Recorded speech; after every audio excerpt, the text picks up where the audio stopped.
So this entry was initially recorded for my personal blog, justtaptheglass.com. That's JustTaptheglass.com. And I'm just going to include it in its entirety in its unedited form. Enjoy. Hello, Just Tap the Glass family. This is Kenny. You are tuning into the audio version of my article taking a look at the role of personal accountability in group performance.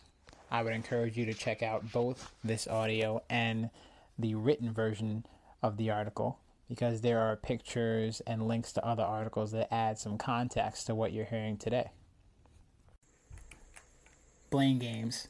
How to balance personal accountability and team performance. During this time of unprecedented uncertainty, the value of critical thinking has really taken center stage. Leaders who zeroed in on what's important have flourished, while those beholden to red herrings and crowdsourced decision-making have paid the price. Scapegoating and blame shifting are popular tools for explaining away failure, especially when confronted by critics uncomfortable with complex answers. No man is an island.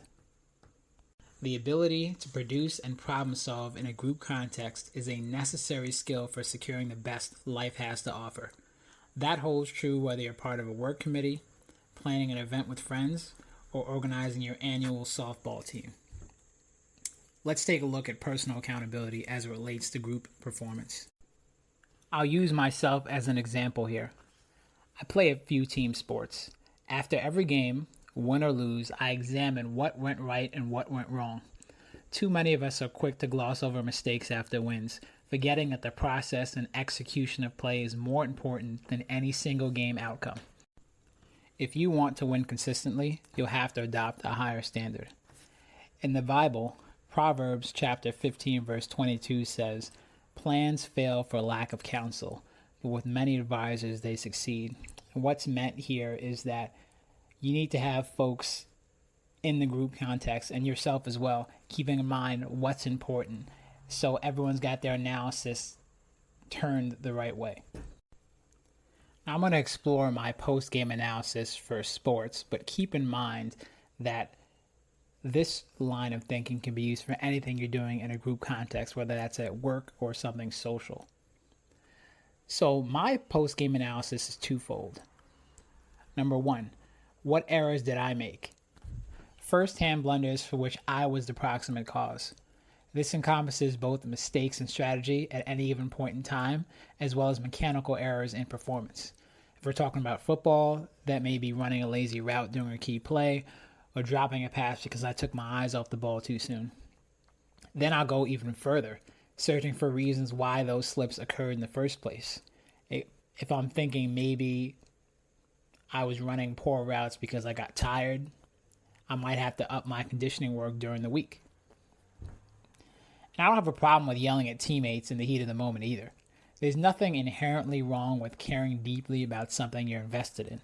You just have to be careful about how you're going to express your dismay with those around you. The quick emotional reward of screaming in another's direction may not be worth the lingering resentment and damage to relationships. I've had to rein myself in on this over the years, measuring my conduct against the values I hold dear and the mental well-being of those around me. If you get too angry or harp on imperfection too often, everyone gets anxious and overly fearful of making a mistake. The enjoyment is sucked out of the game, and the preoccupation with avoiding further ridicule leads to tense play that produces more mistakes. And you keep doing that, you've got yourself a self-replenishing pool of frustration. Death and life are in the power of the tongue. You might forget a throwaway barb 5 minutes later, but it can linger in the mind of the recipient for years to come, so you've really got to control what you say to people around you. That said, my vocal criticism of teammates is reserved for on-the-spot errors. It almost never finds its way into post-game discussions. Removed from the heat of competition, I'm studying the game much more holistically. If somebody pushes me on who screwed up what, I'm providing no frills answers to what particular individuals can do to shore up weaknesses going forward.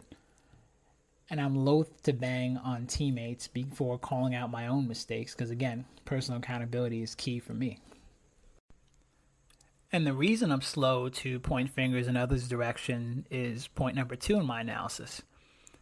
What errors could I have prevented? Both mine and those committed by others. Now, a lot of people miss this one. It's not intuitive. It requires real introspection and an understanding of all the pieces in play. If you spot mismatches in team assignments or strategy and do nothing to address it, you are contributing to the failure of your team. If you see a teammate is ill-equipped to handle responsibility, or group thinking is steering your squad away from the best play, speak up and initiate change. Otherwise, you're just as guilty as the offender when the critical error happens. And you know what happens when decent people do nothing. You've got to decide how important winning is to you. Weigh the long-term risk of fracturing team chemistry with the here and now threat of losing the current battle. This can be particularly tough when you're dealing with one-off competitions like a playoff game or pitching a potential client. I've dealt with the regret of words not said on a number of occasions, mostly because I've wanted to spare feelings and avoid arousing conflict. Egos are preserved, but team performance suffers, and I end up gritting my teeth through an inevitable loss. Healthy disagreement as a byproduct of open dialogue is nothing to fear. Don't hesitate to offer reasoned criticism. A team afraid to be honest with each other is a team primed for easy defeat. And really, the greatest contribution you can bring to your team is ensuring they get the best version of you. You put in the work beforehand and make sure the collective doesn't have to carry your weight. So you're not the person that people are looking at as like, this is the reason why we're losing. Beyond that, how you manage the personalities and perspectives around you will dictate your experience. If your first instinct is to hunt for someone to blame after failures, you're stunting your growth as a performer and a leader.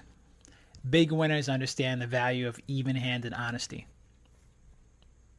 People are imperfect and there exists not an environment free from mistakes.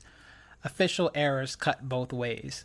Loss aversion renders mistakes in our favor much easier to forget. Rarely does a single error cost you a game. The final play late in the fourth quarter is much more memorable, but the failed attempt early in the first quarter weighs just the same. Like life, every game is a series of decisions and events. Our futures are a function of our present and past, open to change at any given moment. If you tamp down on the mistakes on your end, raising your efficiency and productivity when your number is called, you'll have a lot more latitude to accommodate inevitable errors. When you adopt a mindset of 100% accountability, you're no longer some damsel in distress awaiting assistance from saviors who may never arrive. You embrace your agency and construct your own present and future, not beholden to outside forces who may hold priorities in conflict with your own. So this has been a word on blame shifting, team performance, and personal accountability. Do send me any examples of blame shifting you've experienced. I read every response. Thanks for listening and take care.